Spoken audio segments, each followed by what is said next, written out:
subject of my discourse today is entitled, Do Married Men Make the Best Husbands? I feel that I'm in a position to talk on this subject convincingly because I happen to be a married man myself, unfortunately. Of course, I'm not bragging about it, and I don't want to say anything against marriage. I don't use that kind of language.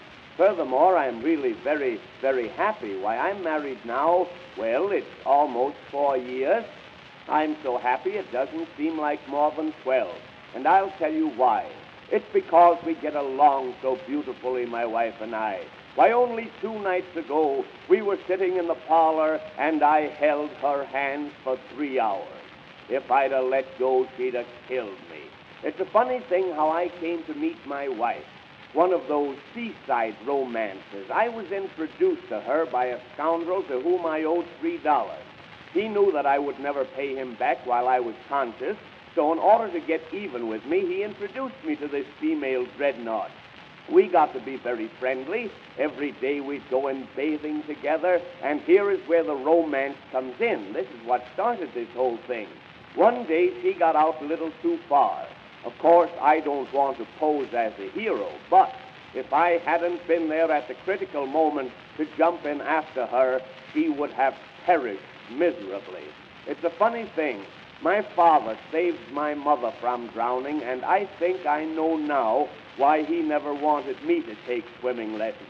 Of course, you understand, it wasn't that I didn't love this girl. I did love her. I loved every hair on her bureau. I loved her because she came of a very aristocratic family, one of her uncles being a retired bank president. The judge retired him for 8 years, and she loved me. She loved me because I was always so good to her. I spent an awful lot of money on her. Why, I remember taking her out one evening, and I spent $1.50 on her freely. I would have spent more than that, but that's all she had.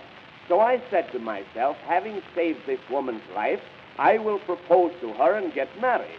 I was out of work anyway, so I picked out a nice evening for the dirty work, and when I rang the bell, she met me at the door with a smile spread all over her beautiful map. I had a bouquet of flowers in my hand, some heliotrope, and I gave her this bouquet, and with my voice just choking with emotion and love and beer, I said to her like this. I said, Kitten. I called her Kitten till we were married 9 days, and then she got her eyes open. I said, Kitten, will you marry me? She said, yes, I don't care what becomes of me. So I took her over to the minister's, and we were united in the holy bunk of matrimony. Then we started off on our honeymoon, or as they say in French, on our voyage de noces. And my wife, being a very sensitive woman, didn't want anyone to know that we had just been married, so I let her carry the valise.